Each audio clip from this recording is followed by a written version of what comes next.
Okay, welcome to the Cathedral of Seville.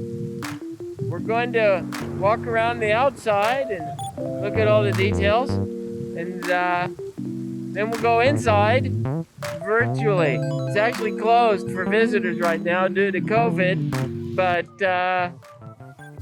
we've got an idea of how we can tour it with virtual tour, okay? So, this is a 15th century Gothic cathedral. It was built on the site of a 12th century mosque. That mosque was converted into a Christian temple in 1248 when Ferdinand III, San Fernando, conquered Seville.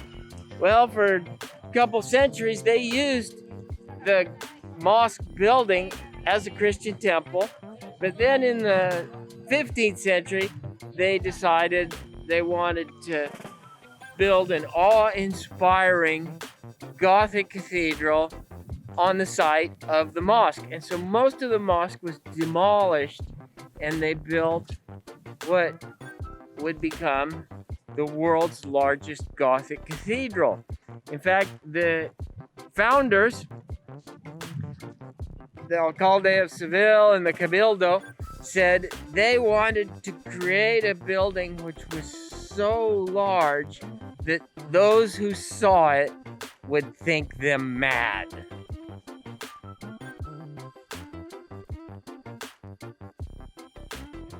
So when they destroyed the mosque to build the cathedral, they left intact the bell tower, the Giralda, and the patio of ablutions, which is the patio de Naranjos.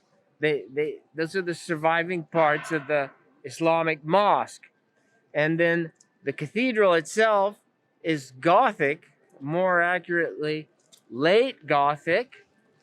And then later in the 16th century, we'll also see some Renaissance additions. So you could say that the Cathedral of Seville has three styles: Islamic, 12th century; Gothic, late Gothic, 15th century; and Spanish Renaissance, 16th century. Now let's look at the Gothic part first. Now, you can always recognize the Gothic style of architecture because of certain characteristics that all Gothic buildings have. One thing is they're made of stone. In this case, it's limestone quarried from 20 different quarries in the Cadiz area, Utrera, Puerto de Santa Maria. And it's a soft, porous limestone. It erodes quite a bit, but it's a beautiful white color. It's been cleaned recently. Another thing Gothic cathedrals all have in common is they tend to be very vertical. They reach up to the heavens, and they even have spires and pinnacles that are richly ornamented, reaching up to the heavens. And now this is intended to inspire the faithful and to encourage visitors to come from far away to see these awesome constructions. They tended to be symbols of civic pride, and you'll only find the cathedrals in large cities, cities that have archbishops. Okay, so we could see the spires and pinnacles, and they've got all this knobbly decoration and ornamentation, this ornate Gothic design. And another thing we could see are gargoyles. Gargoyles are little monsters, little spirits, which are intended to scare away the demons and the bad spirits. But I think they were just fun, and the sculptors like to create these little monsters. They actually have a practical purpose. They serve as water spouts. Gargoyles are the water spouts coming off the roof in a heavy rain. They just belch out the water. So gargoyles are a very important part of Gothic architecture. Don't forget your gargoyles. What else do we have? The pointed arch. Now, these architects wanted to create buildings that were higher and taller and went up higher and higher. And a traditional round arch could only go up so high and it was no longer stable. But they invented the pointed arch or Gothic arch to get more height and to create a more open space, which allows room for another element of Gothic architecture, which is the stained glass window. So we'll see lots of stained glass windows in Gothic churches. Okay, another very important part of Gothic architecture is the use of flying buttresses. Now, buttresses are these large, sturdy, rectangular pillars which are pressed against the wall. They support the wall from pressures that would cause it to collapse as they build higher and higher. And then they believe that running a sort of an arch from the pillars, from the buttresses, to the rest of the structure, they could continually support it as they constructed up and up. So they just love these flying buttresses. It's a very typical part of Gothic construction. Okay, let's take a look at the doorways. All Gothic doorways tend to follow certain design parameters. They all have some of the same elements. They've got pointed arches, and this one is Puerta de San Miguel.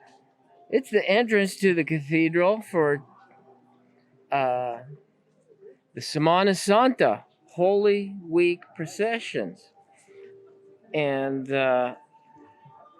like all Gothic doorways, it's got pointed arch, and then inside the arch, above the door, is a template, a timpano.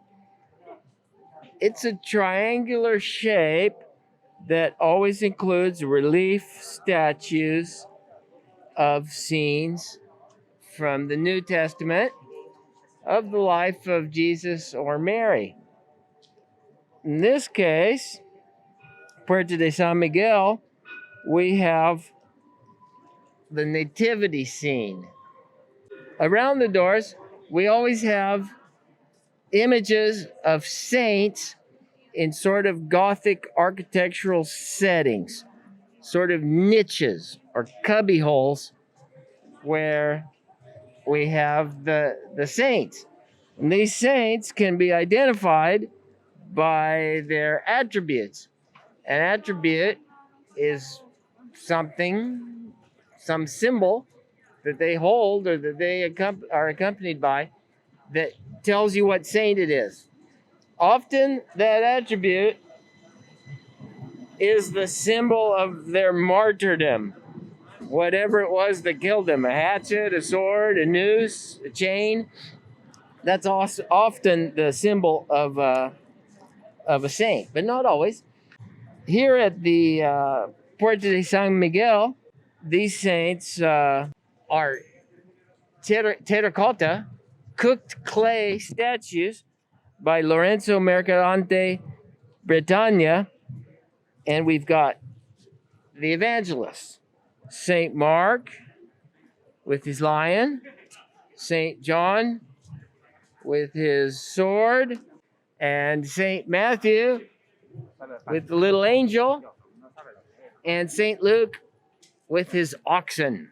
We've also got the original archbishops of Seville, San Leandro and San Isidoro. Okay, this is the main entrance to the cathedral, the largest door, the Puerta de la Asunción. The cathedrals almost always face west, and this is the west-facing facade. That's the main door. It goes into the main central aisle of the cathedral. However, it's never opened. It's almost never used. It's only used when the Pope comes to visit. It's a magnificent door, sculptures by Ricardo Belvert.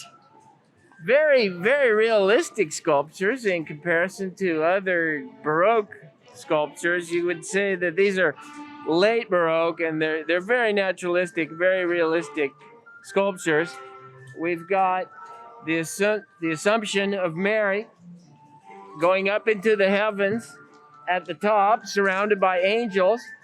And then on the sides of the doorway, we've got various apostles, saints, and founders of religious orders. Now, there's so many saints here, it's kind of difficult to sort out who's who. But we've got San Andres with his diagonal cross. We've got Mary Magdalene. The sculptors and artists always love to portray Mary Magdalene because of her long, flowing, beautiful hair. And we've got Saint Joaquin and Saint Anne. Okay.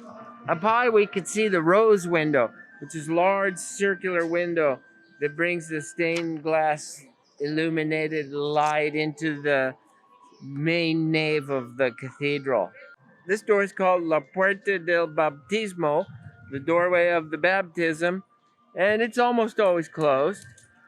It has Gothic sculpture in the template of the baptism of Christ by St. John the Baptist. That's a work of Pedro Millán, Gothic sculptor here in Seville. And then on the sides, we have sculptures by Lorenzo Mercadante de Bretagne, and they represent patron saints of Seville, Santa Justa, and then the original archbishops of Seville, San Leandro and San Isidoro. And over here we've got Santa Rufina, who was martyred with Santa Justa. Okay, this part is called the Iglesia del Sagrario, the Tabernacle Church. It's actually not part of the cathedral. It's attached to the cathedral, but it's a 17th century Baroque addition, which is a separate church next to the cathedral. And you'll see in red paint something that looks kind of like graffiti or handwriting. Well, those are the signatures of the builders who actually constructed this back in the 17th century. Okay, we're walking around the west end of the cathedral, about to go up the Calle Alemanes, and let's take a break and go have a cookie and some coffee at Starbucks. Chocolate chip, double chocolate. Thank you. Okay, this is the oldest existing doorway in the Cathedral of Seville. It's called the Puerta del Perdón because people who entered the cathedral would feel pardoned for their sins. The name stuck from Christian times. It's actually an existing Islamic archway from the old mosque. This is the entrance to the Patio de Naranjos, Patio of the Orange Trees, which was the Patio of Ablutions, where the faithful would enter, wash their hands and feet before entering the mosque. Now, it's an Islamic horseshoe arch. A horseshoe arch is a round arch that comes in a bit more like a horseshoe. However, it's been heavily altered in subsequent centuries. We do have the original cedar door with two massive cedar planks that have been cased in bronze, and that even includes inscriptions from the Quran, the holy book of the Muslims.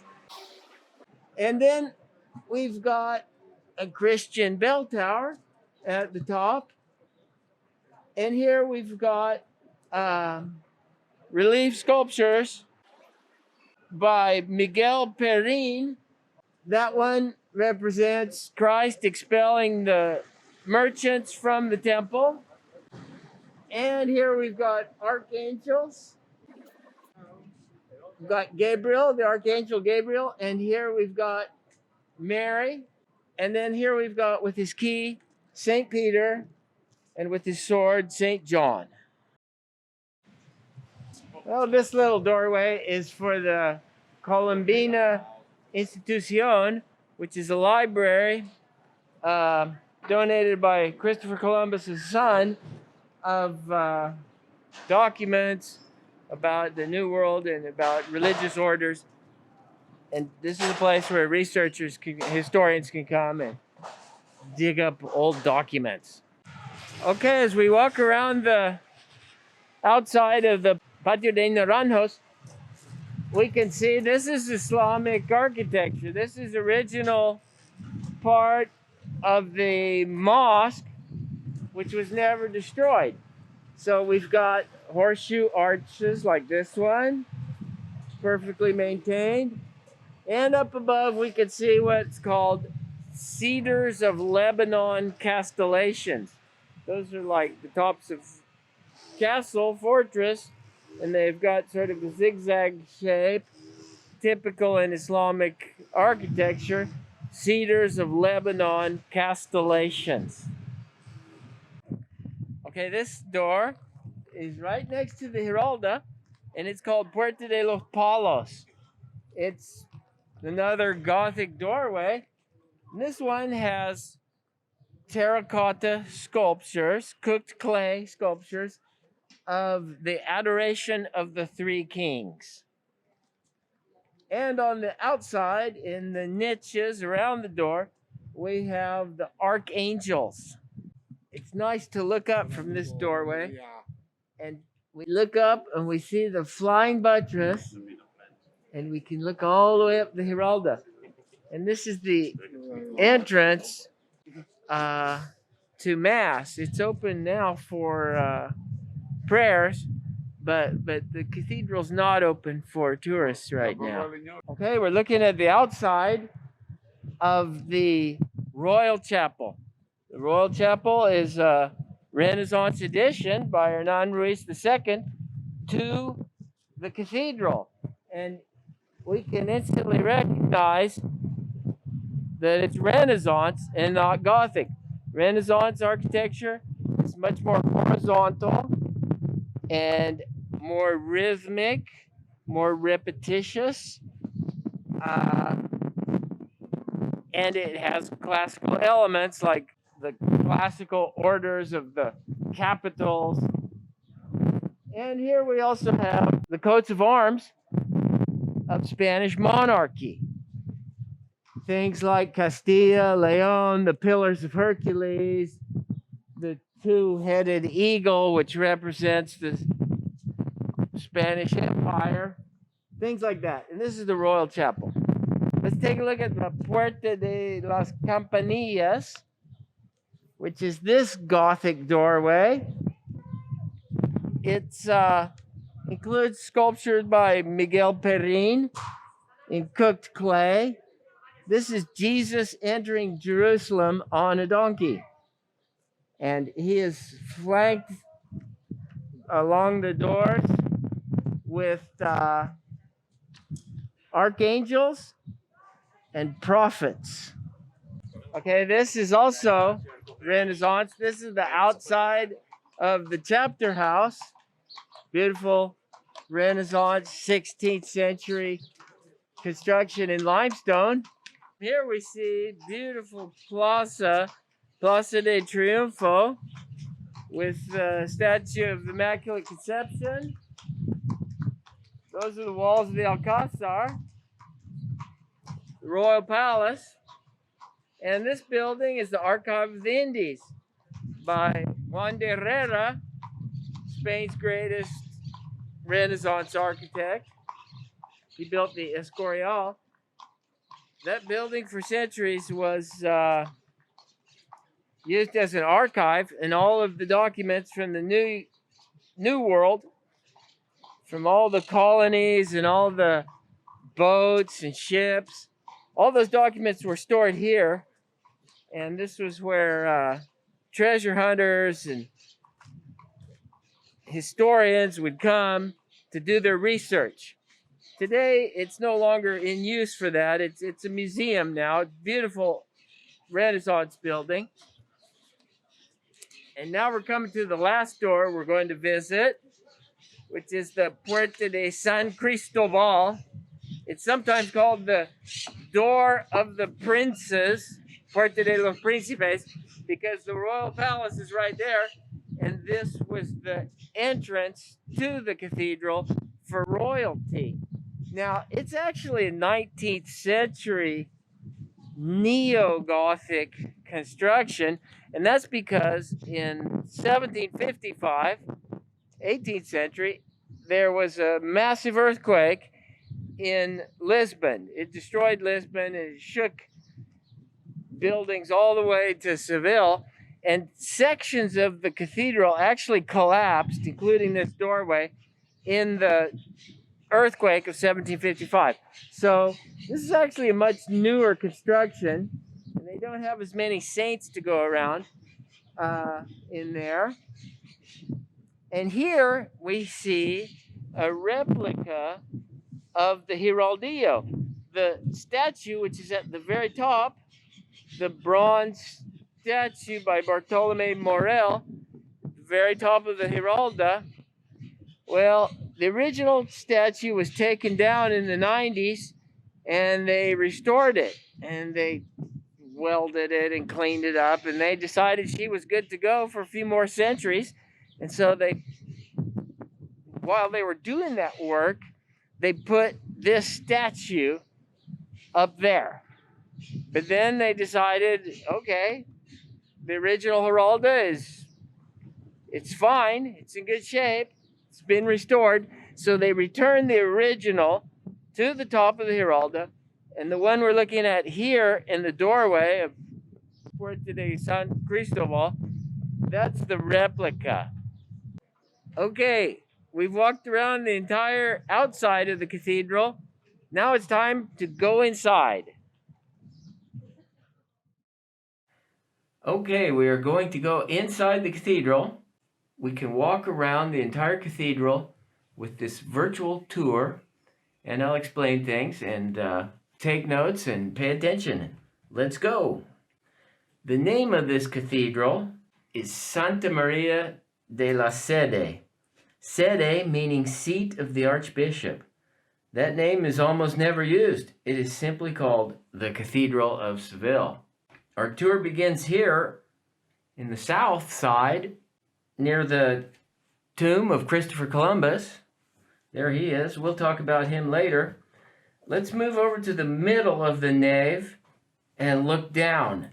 Naves are the aisles of churches or cathedrals, and they always run lengthwise, west to east. Most Gothic cathedrals have 3 naves. The Cathedral of Seville has 5. Seville's cathedral has an area of 23,500 square meters, making it the largest Gothic cathedral in the world. It is the 4th largest cathedral after St. Peter's in Rome, the Aparecida in Brazil, and the Cathedral of Milan. The building was originally a mosque, the Mosque of Isbilia, from 1172 to 1248. That became a Christianized mosque, a church, after San Fernando rode into the mosque and converted it to a Catholic church. In the 15th century, most of the mosque building was destroyed, and the Gothic cathedral that's here today was built. In the 16th century, we have Renaissance additions. The Gothic architects were Alonso Martinez, who made the first designs for the Gothic cathedral. The existing mosque had been damaged in an earthquake in 1356, so in 1402, work on this Gothic cathedral started. Now bear in mind that this is late Gothic. Late Gothic cathedrals are much larger and more modern than high Gothic cathedrals. Several architects followed as the construction of the Gothic cathedral took over a century. Maestro Carlin, Alonso Rodriguez, to name a couple. The Gothic Cathedral of Seville is 116 meters long and 76 meters high. The central nave reaches a high point of 37 meters. Many authors referred to the lateral naves, the aisles on the side, as aisles, and the central nave as the nave. When the founding fathers of the cathedral decided to make the building in the 15th century, they got together and they said that they wanted to make a cathedral that was so large that those who gazed upon it would think them mad. Wow, they were mad. Okay, let's look at the structure of the naves. These are rows of massive, colossal ribbed columns supporting pointed Gothic arches that support the high vaulted ceiling. These ribbed vaults support the weight of the roof and transfer that weight down the columns into the floor. These vaults are simple cross vaults. In the central nave, we will see more elaborate vaults. The great invention of the Gothic period was to achieve more height using the pointed arch, sometimes called the Gothic arch. Types of pointed arches existed before, but in Gothic times, they were very, very important. Let's stroll over to the central nave. Okay, I'm standing in what's called the transept. That is where the large central nave intersects with a lateral north and south running nave, which is the transept. This creates what is called a Latin cross floor plan.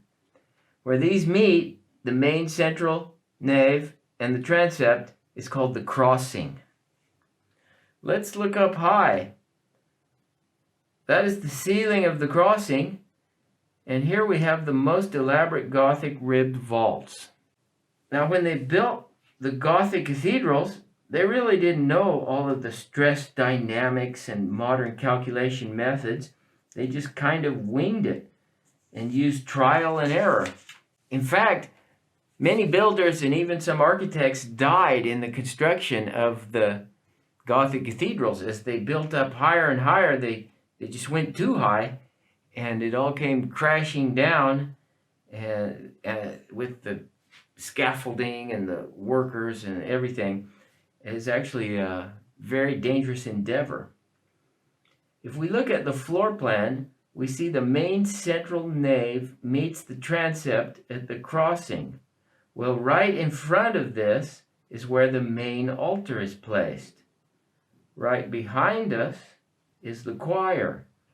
In many churches and cathedrals, the choir is near the end of the nave, but in Spanish cathedrals, it is placed here in the center of the nave behind the crossing. The seating in the crossing was reserved for the most privileged. The more common people sat on benches in the aisles. Let's take a look at the main altar. Now, these Gothic cathedrals wanted to attract the faithful from near and far, and they wanted to amaze the public with spectacular artwork. Many people in those days were illiterate, and iconography, religious art, was an important tool for the church to communicate the stories of the Bible and the lives of the saints to the faithful. This is the largest main altar in the world, and it depicts scenes from the New Testament. Originally designed by Pedro Dancart, it is a large structure over 20 meters high. Gothic designs in wood, gilded with gold leaf, that contain niches, sort of cubby holes or openings, that contain beautiful statues depicting 28 scenes of the lives of Jesus and Mary. Many sculptors worked on this for over a century. Let's zoom in and take a look. The structure itself is made of wood, gilded, covered in gold leaf.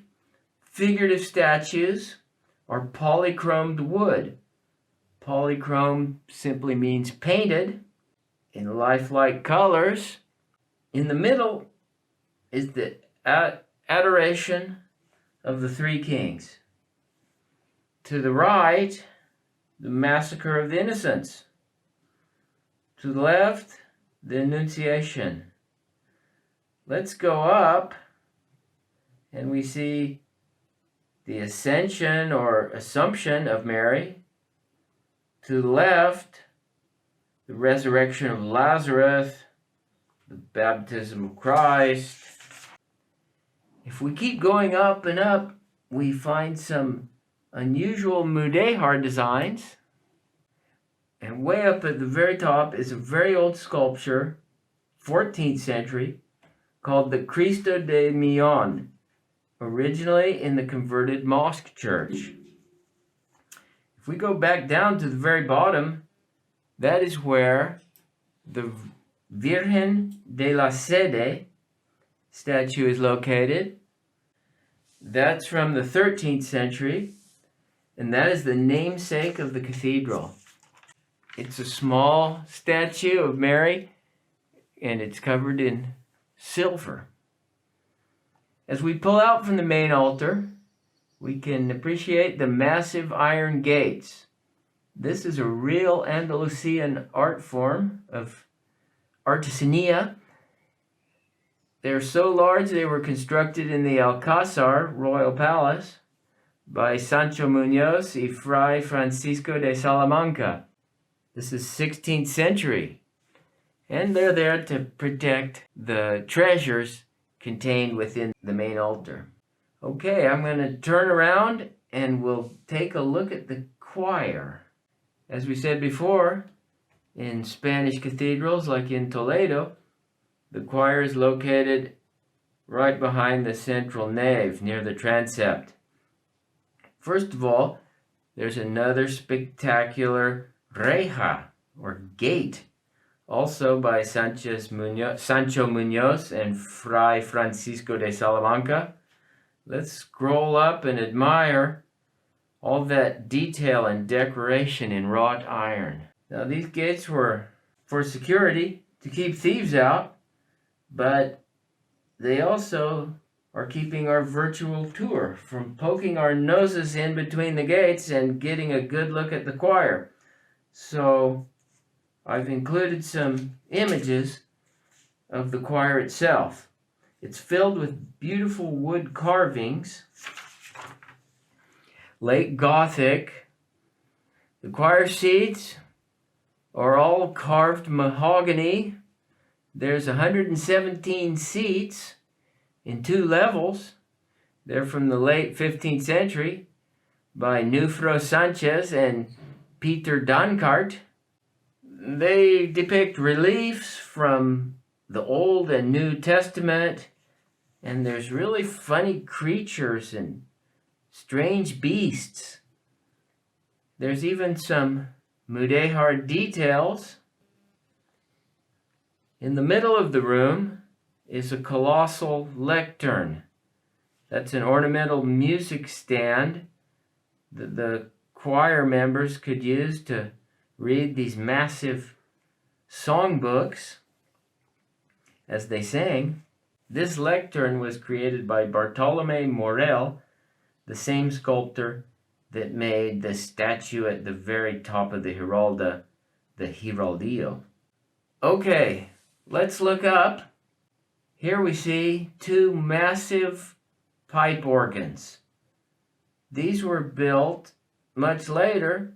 They're from the 18th century, the Baroque period, and they are encased in ornate cedar boxes by Luis de Vilches. And they are crowned with cedar wood sculptures of a rockin' band of angels, heavenly musicians, carved by Pedro Duque Cornejo. That organ has about 7,000 tubes. It's split into two twin sections of pipes and played from a keyboard that's down there in the choir itself. Okay, let's take a walk around behind the choir, and beside it, right in front of us, is a large silver-plated altarpiece from the 17th century. That was made by Juan Lorano de Pino. Actually, a third of that silver was lost during the Napoleonic invasion. The silver was removed by the priests and taken to Cadiz, where it was melted down to help pay for the costs of the military conflict. It has statues carved in wood and covered in silver leaf of Saint Isidoro and Saint Leandro. Those are treasured saints here in Seville. And that's also the work of Pedro Duque Cornejo. This altar is used in the Semana Santa, Holy Week processions. When the Pasos, Semana Santa processions from churches all over Seville flow through the cathedral, these processional floats are all blessed by the Archbishop right here at this altar. If we look up above the silver altar, we see a huge painting, the Proclamation of the Dogma of the Immaculata. It's 6 by 8 meters. It's actually a very recent painting from the 1960s. That's by Alfonso Grosso. Okay, I'm walking to our left now, going west. I'm in the far north aisle. Now I'm looking at the back of the north organ. Beautiful mahogany. Look up, there's another view of the Angels Rock Band. You'll notice that along this entire wall are enclosed gated chapels. Each one is filled with massive collections of art. Now, in the time of the construction of the cathedral, there were 3 ways to finance the construction and decoration of the cathedral. One was reconquest of Islamic Spain. Things that were plundered and could be given to the church as a sort of tribute. 2, the conquest of the New World.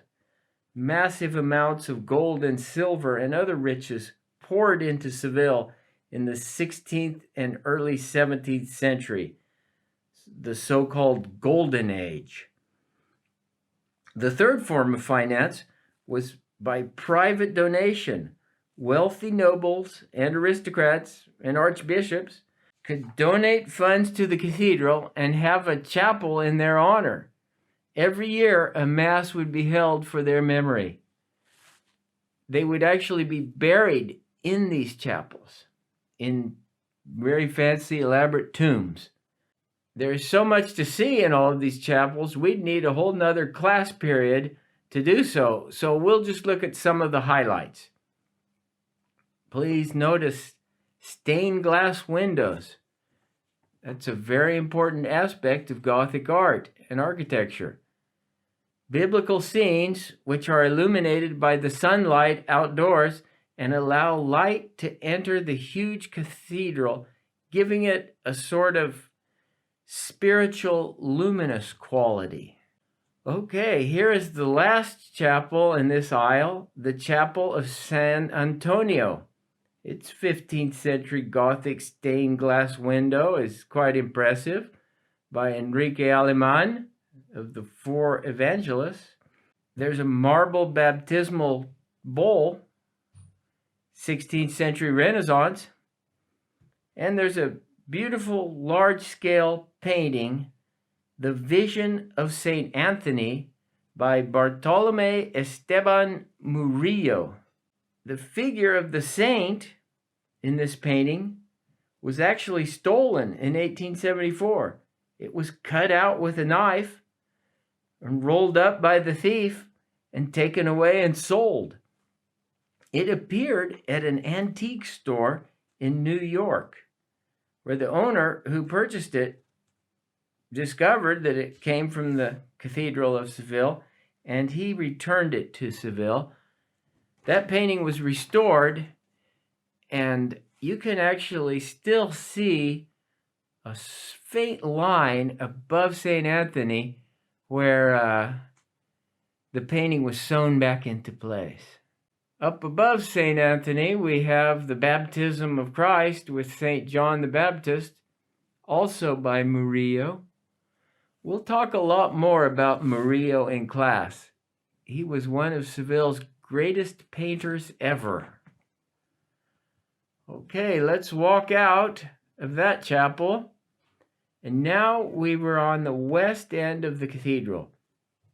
There's a little statue here by Martinez Montañez called the Little Dumb Boy, meaning he can't speak.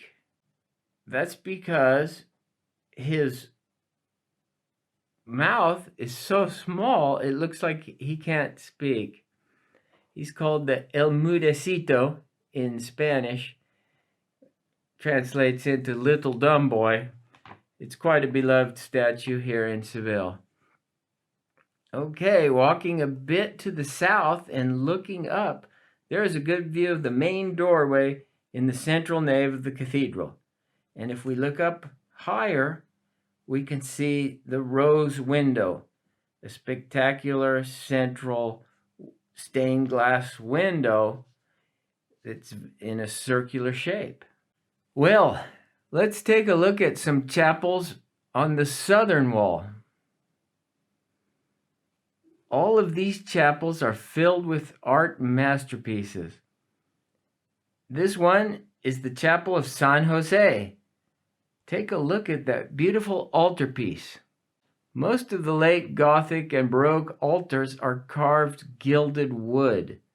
This one is actually later, from the neoclassical period. Apparently, Charles IV prohibited more wooden constructions because of a fire in the royal jail of Madrid caused by a wooden altar burning up. Plus, as tastes changed, people were tired of the ornate curlicues and cherub babies, and the neoclassical style represents a return to a more somber ideal. So this one is marble. Here's a detail of the statue of St. Joe by Jose Esteve Bonet, early 19th century. Here's an Ecce Homus by Francisco Gijon, and a painting by Zurbaran, La Virgen del Rosario. Okay, let's go down this passageway, see where it leads. Oops, that goes to the bathroom. Guess we don't need to visit that. Let's back out. Okay, here is the spectacular chapel of San Hermanhildo. A tomb is located here of the Cardinal Juan de Cervantes, an Archbishop of Seville. The entire tomb is carved alabaster by Lorenzo Mercadante de Bretagne. I would love to see a Canadian or American art history student take a serious interest in Spanish sculpture, because I think it's somewhat ignored. Everyone goes on and on and on about Italian sculptors, but they forever praise Spanish painters, but the Spanish sculptors don't really get the attention that they deserve. Here in the late 15th century sculpture by Lorenzo Mercadante de Bretagne, we can really see the transition of late Gothic as a precursor of the Renaissance. This sculpture is much more realistic than previous high Gothic sculpture. In fact, many authors point out the expression of rigor mortis on the deceased archbishop's face. He even included the archbishop's favorite dog. Here is a detail of the tomb itself. There's the main altar in the chapel of San Hermanildo. Now that's a Baroque altarpiece. Lots of ornate decoration, curvilinear designs, and floral carvings. All carved in wood, covered in gold leaf, and filled with polychromed wood statues. Typical Seville art and artisania. Okay, I've crossed the hall. Now we are on the south side of the choir. This is where a couple of pretty chapels are. To the right is a massive neoclassical red marble structure that supports the weight of the huge pipe organs. Let's look at this little chapel right here. This chapel holds the transcoro, which means behind the choir, and there's a sweet sculpture by Baroque master sculptor Juan Martinez Montañez. The name of this statue is La Ciegacita, which means the little blind girl. It's 17th century Baroque, polychromed wood. It's called the little blind girl because here Mary's eyes are almost closed, and ciega means blind, and ciegacita, the ita at the end of that word, is an affectionate diminutive, the little blind girl. Of course, she's not blind. It's just a silly name that people have given the statue, and it's referred to affectionately as the little blind girl. This type of image is called the Immaculate Conception. And these are common in painting and sculpture from Seville, especially in the 17th century Baroque. This religious iconography represents Mary standing on the moon, held up by little cherubs. And it is a polychromed wooden statue, which simply means that it's painted. And in this case, it was actually painted by Francisco Pacheco, Velázquez's maestro and father-in-law. We'll talk more about him some other day. Let's take a look at her clothing. That's all carved wood, but it has been painted and then covered in gold leaf. Then the leaf has been carefully scratched out, revealing the paint beneath in a very ornate Baroque design. Curvilinear designs, floral designs. That form of decoration is a common type of artisania in Seville. Artisania means craft. It's considered a little more tedious and manual than art. Okay, I'm going to do a 180 here and cross the hall again.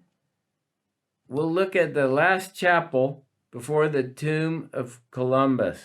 This is called the Chapel of the Virgen de la Antigua. It gets its name from the antique mural painting on the south wall.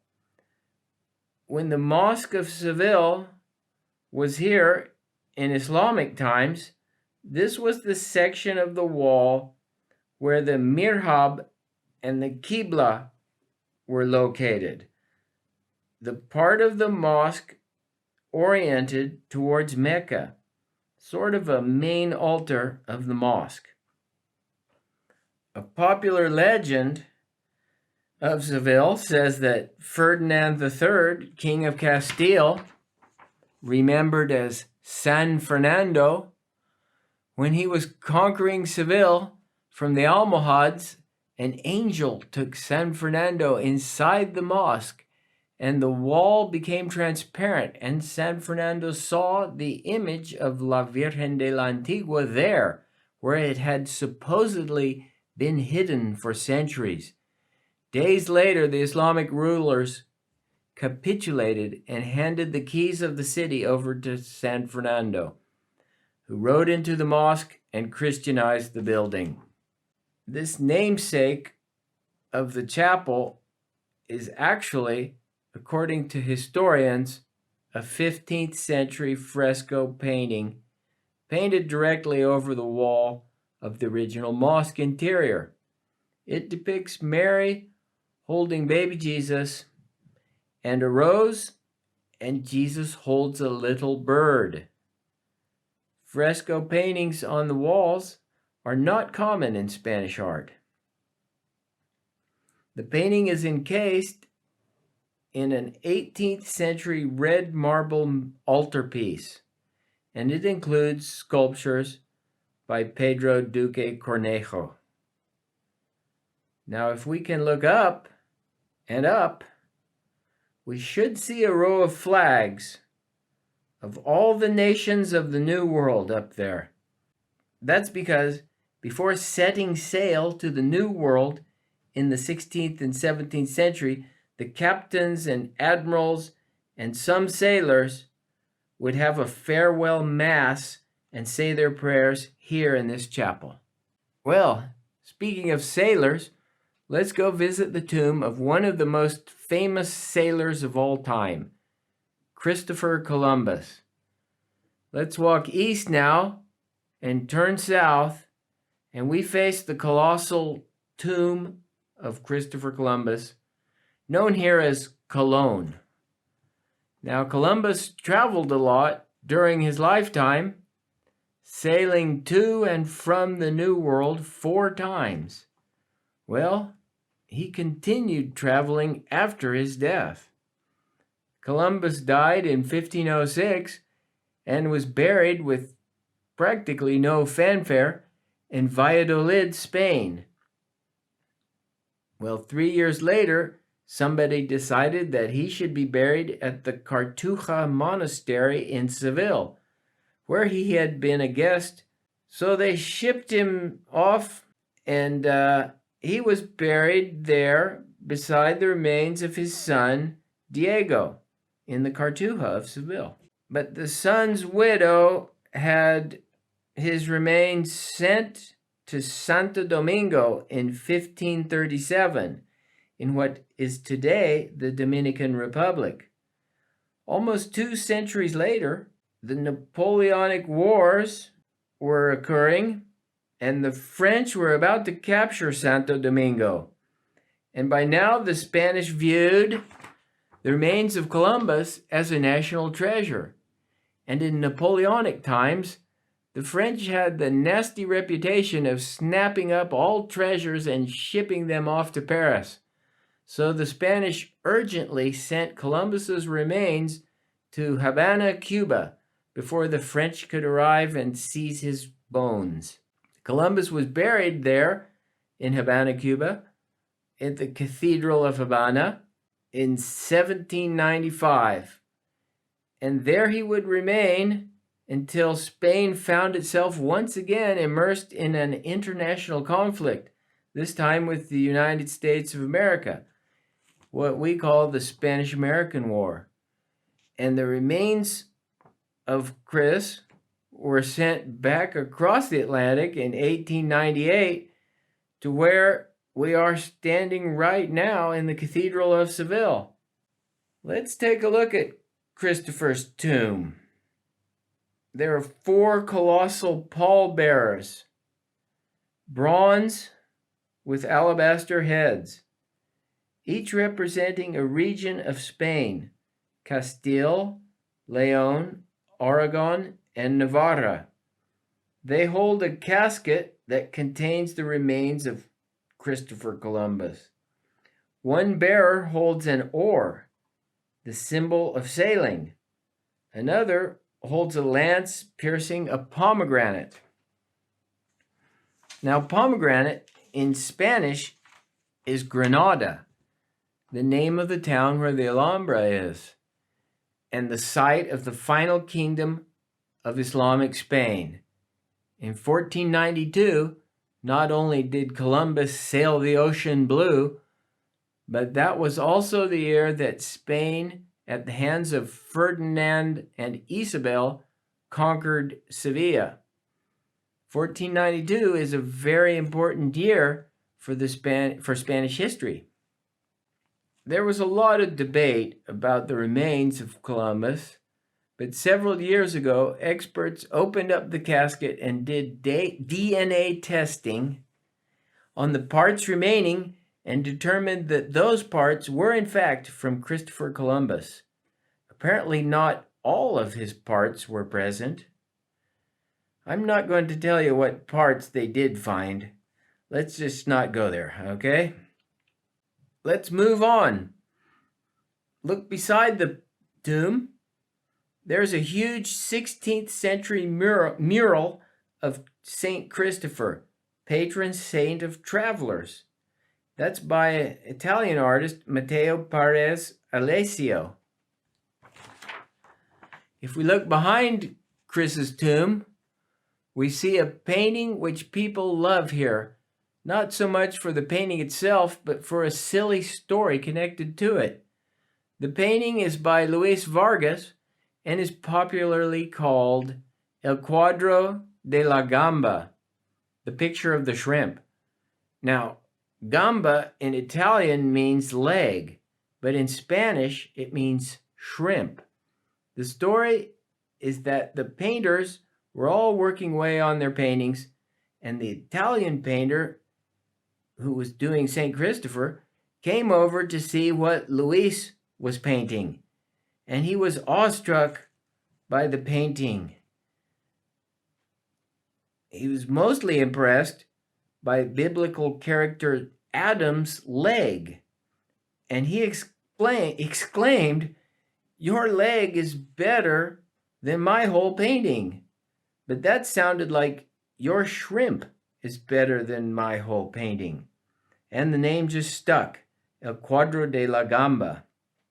In fact, if you look at that painting, Adam's leg kind of looks like a shrimp. Okay, we are going to continue going east. Let's go in this first gateway. This is the Chapel of Dolores, or Santo Tomé, and it is filled with art. An unusual altar there. Late Baroque, 18th century wood altar with a beautiful stone crucifix from the 16th century by an anonymous sculptor. Below that is a Dolores sculpture by Pedro de Mena.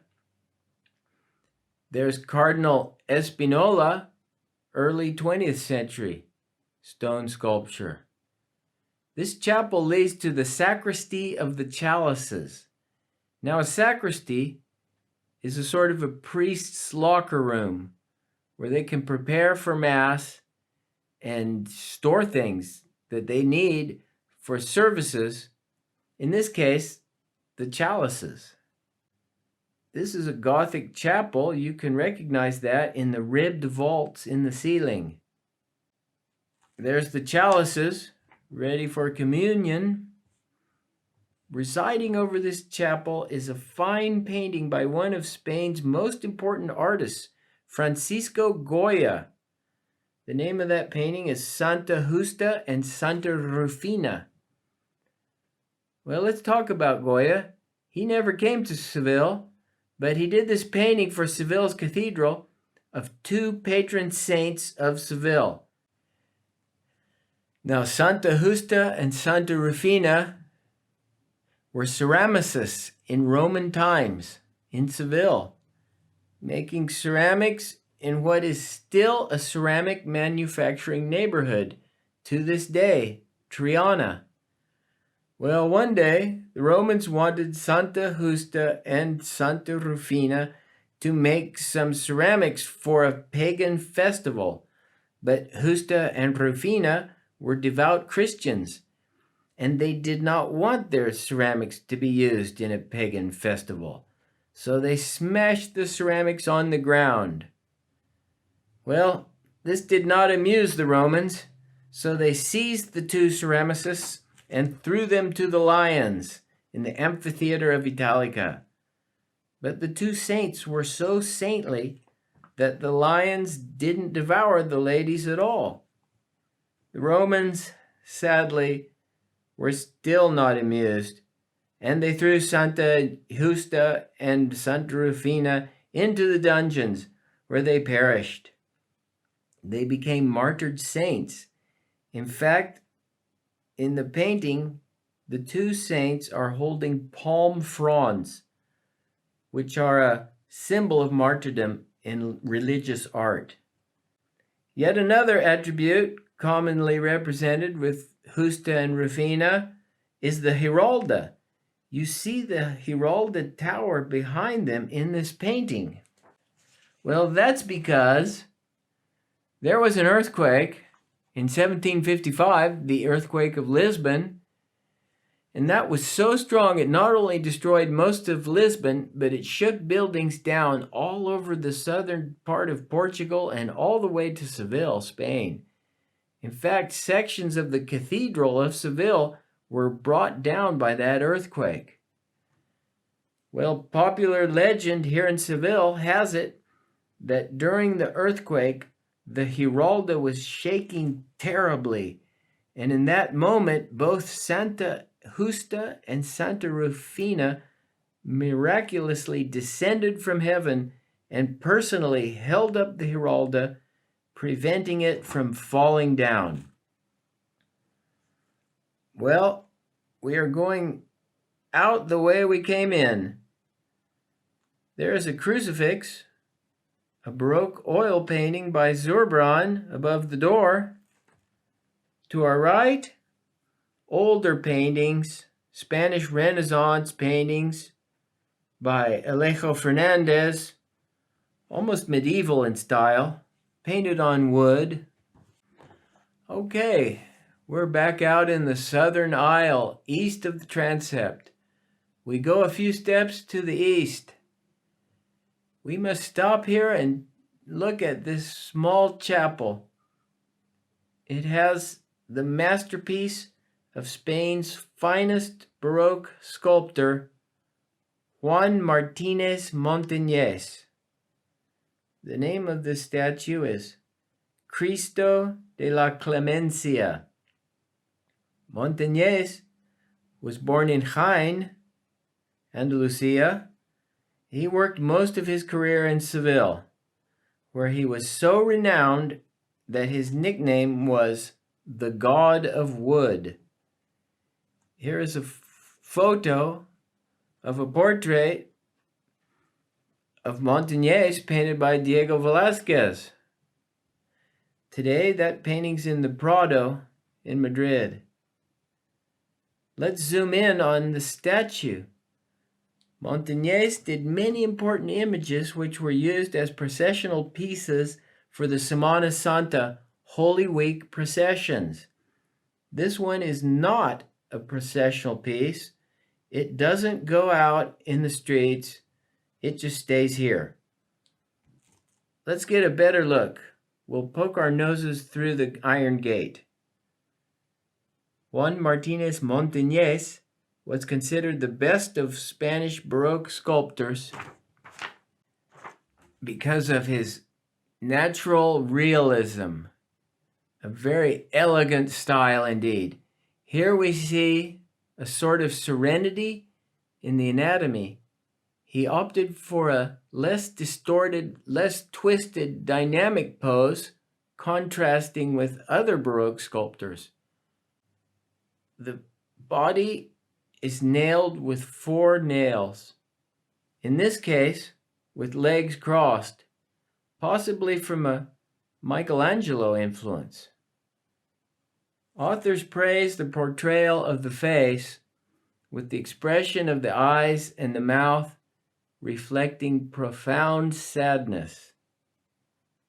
The flesh tone painting, polychrome, was done by Francisco Pacheco, once again, Velázquez's maestro and father-in-law. Okay, let's move on. We're going to go east, and we come to the next doorway. Let's go in there. Okay, this is a magnificent room, and it's called the main sacristy.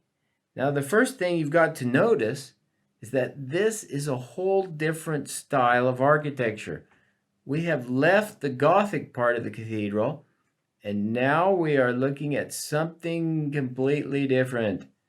This is 16th century Renaissance, and it is the work of Martin de Gainza. In the 16th century, the Renaissance arrived in Seville, but the humanistic philosophies, the austere, harmonious, pure Renaissance of Italian origin, was not as popular here in Spain.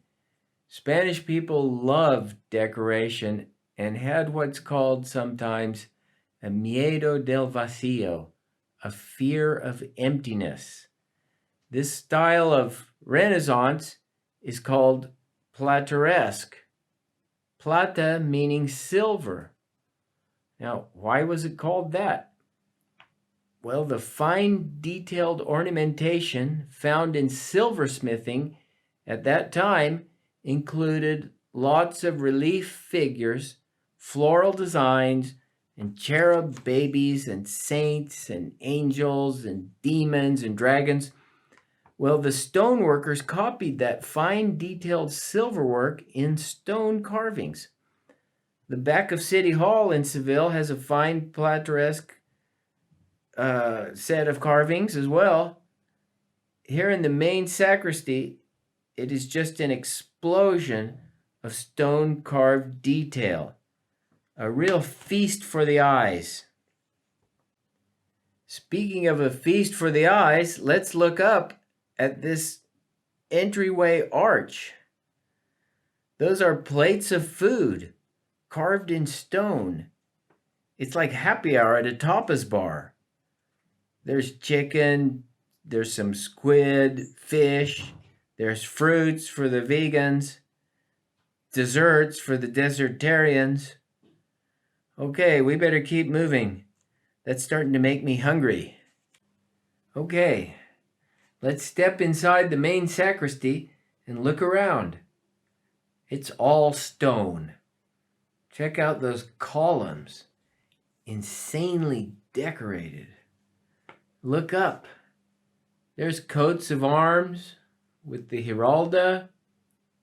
Up more, there's prophets and angels and saints, allegorical virtues. There's monsters. You gotta love those. Look up higher. Now we're looking straight up at the magnificent lantern dome. Lanterned simply means that the dome has windows that let light in.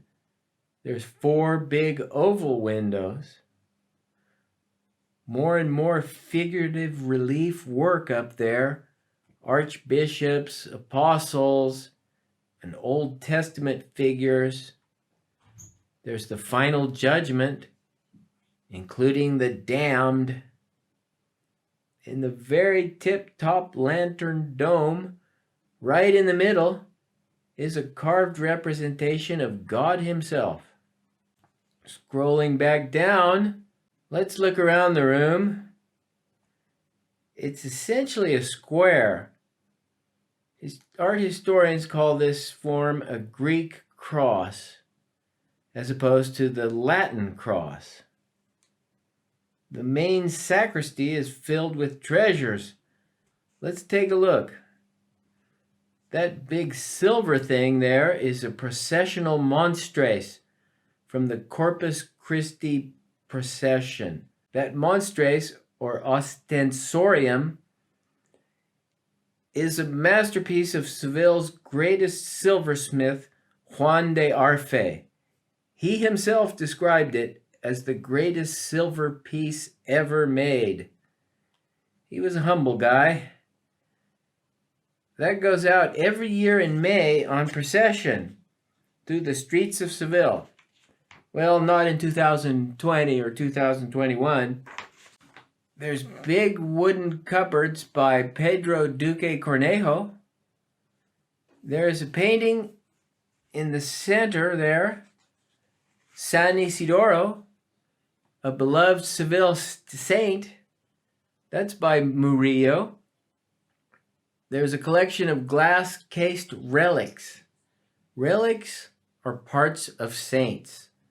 Bones, fingernails, hair.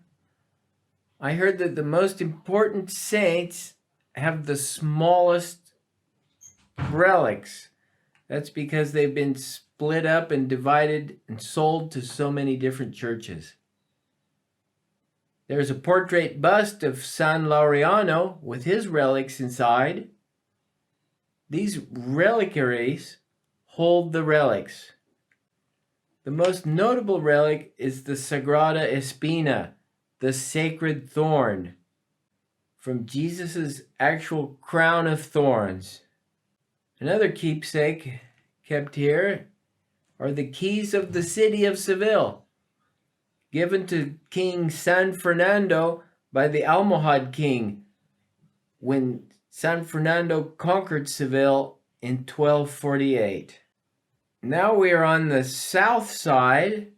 There's a 17th century Baroque statue of King Ferdinand III, San Fernando, by sculptor Pedro Roldan. Behind that is a painting on a big wooden panel by Pedro de Campana, Descent from the Cross. There's an Immaculata statue by Alonso Martinez. Back behind her is a pretty painting by Zurbaran of Santa Teresa. Let's take a look at the west wall. More relics. In the middle is a painting by Murillo of another Sevillian saint, San Leandro. Well, back to the north wall, there's a beautiful Piedad by Francisco Baio.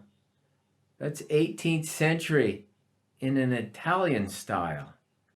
Okay, well, that's a good look at the main sacristy. Let's move on. We're crossing the sacristy now, past San Fernando, and into this little doorway.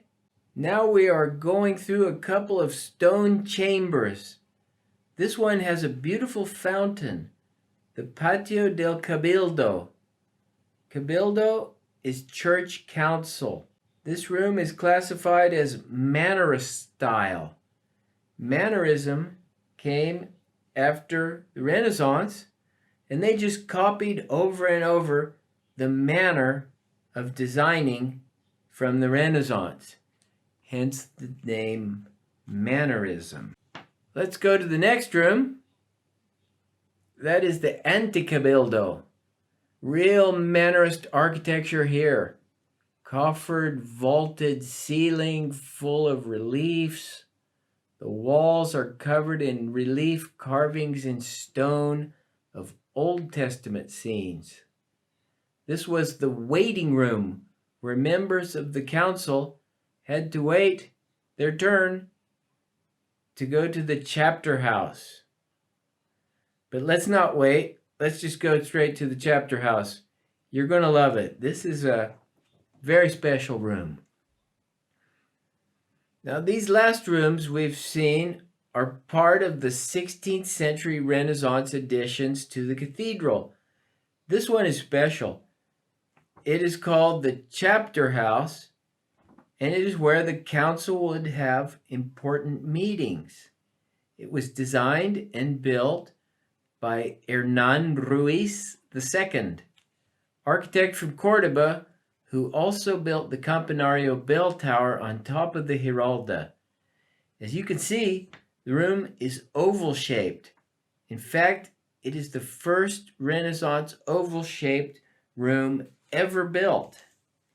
However, it is said that Hernán Ruiz II, when studying in Italy, stole the plans from Michelangelo himself. Take a look at the spectacular marble floor design. It's almost like it was drawn out with a gyroscope. There's red velvet walls, white marble carvings, reliefs. Let's look up. Wow, very impressive. Elliptical dome with a lantern dome at the very top. Presiding over the room is an Immaculata by Esteban Murillo. We'll see that this subject, Mary, the Immaculata, was a trademark specialty of Murillo.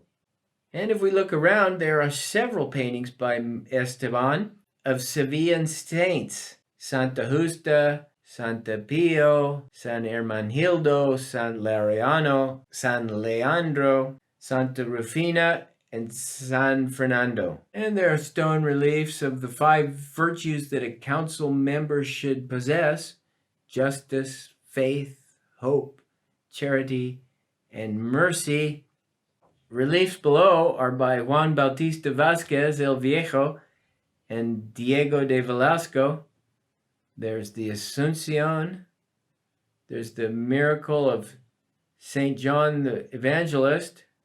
There's the expulsion from the market. The Eternal Father with the grape pickers. 7 angels calling out the faults. The ecstasies of San Juan Evangelist. And an allegory of the mystic sheep. Well, one last look at this unique room, and we'll move on. Okay, now we are in the treasury of the cathedral. Mostly silver and gold items. Custodiums, candelabras, there are royal crowns. Okay, on the west wall, we look up, there's some nice oil paintings. There's one popularly called La Siesta of Mary Magdalene. And it looks like she's taking a nap. Well, that's about enough treasure. Let's go back out into the main body of the cathedral. Okay, we're walking on the east side of the cathedral behind the main altar. To our left is the back side of the main altar. There's a crypt. Let's look right. This is the royal chapel. It is 16th century Renaissance. It is not open to tourists, but it is open for mass. Several architects were involved: Enrique Egas, Juan de Alava, Juan Gil de Hontañan, Martín de Gainza, Alonso Covarrubias. But the most important architect, I believe, is Hernán Ruiz II. Remember that he did the Campanario bell tower atop the Giralda. This royal chapel has a magnificent gate, an iron gateway, and if we look all the way at the top, it has some unusual images to find in a church or a cathedral. There we see San Fernando on horseback trampling some Islamic soldiers who were trying to resist him in the conflict. Behind him are enslaved Islamic people, and in front of him is the Almohad king handing the keys of the city over to triumphant San Fernando. Now, not surprisingly, this is the work of a military engineer. His name was Sebastian van der Borcht. Royal Chapel is not open for tourists to visit, but we got special permission to go inside, albeit virtually. Let's go check out the Royal Chapel. On our left is the tomb of Alfonso X.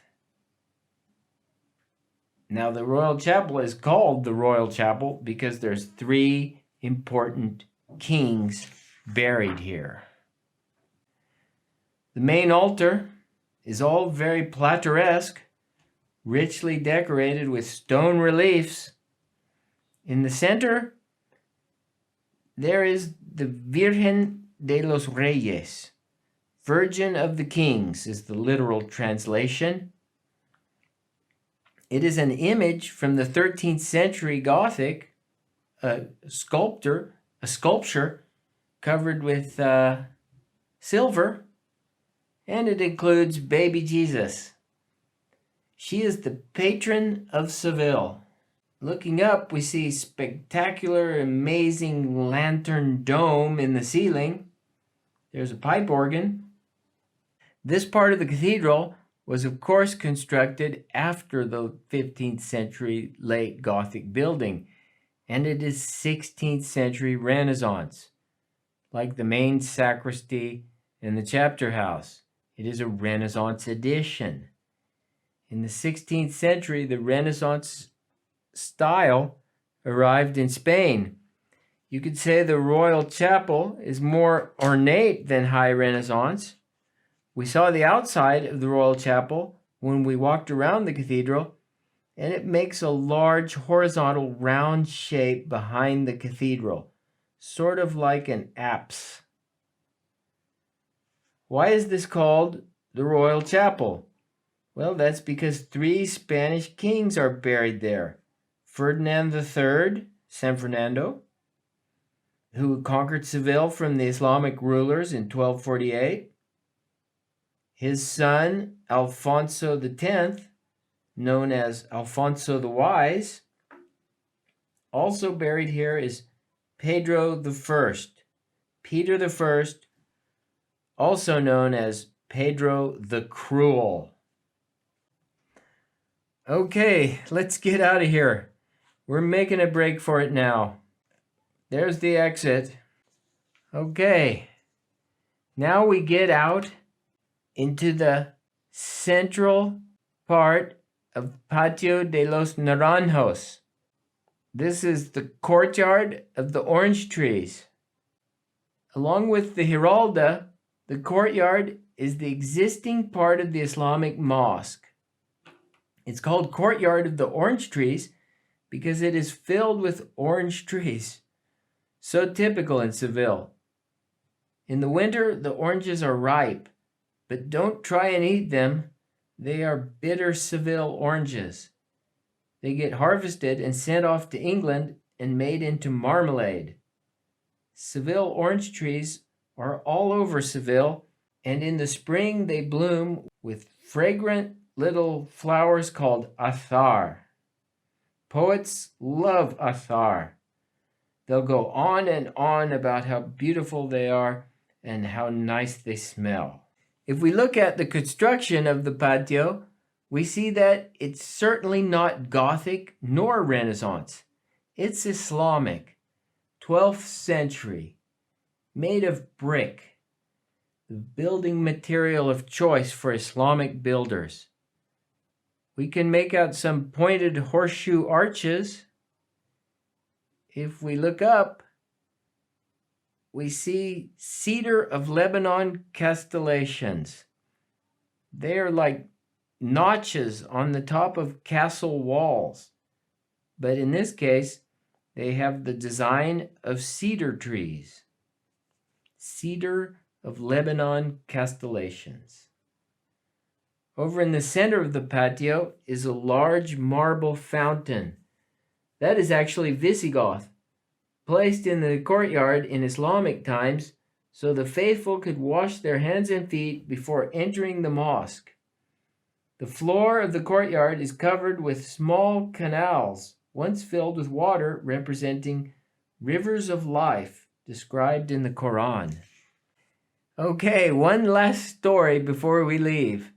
In the doorway between the cathedral and the patio, there is a crocodile hanging from the ceiling. Now, why in the world is there a crocodile hanging from the ceiling in a doorway of a cathedral? That's because when Alfonso X, Alfonso the Wise, was king of Spain, or king of Castile, in the 13th century, he had a beautiful daughter, Berenguela. The Sultan of Egypt heard about this princess and was determined to marry her. He sent ambassadors to Seville with treasures, including an elephant tusk, also hanging here, a live crocodile, and a giraffe. Alfonso turned down the offer, but he kept the gifts. The crocodile roamed the Alcazar gardens until it died, and Al thought, what should I do with this dead crocodile? I know, I'll have it preserved and hang it in the cathedral. Why not? I'm the king of Castile. I can do what I want. It is good to be king. Well, there stayed the croc until it eventually rotted, and they decided to replace it with the wooden effigy that we see here today. Today it's affectionately called El Lagarto de la Catedral. It really means the lizard of the cathedral, but you get the idea. Well, this is where our tour ends. We sure hope that you enjoyed the tour of this spectacular cathedral. I hope you can come here someday in person. For now, maybe go back to the virtual tour on your own and walk around and take a look at everything and review. And thanks a lot.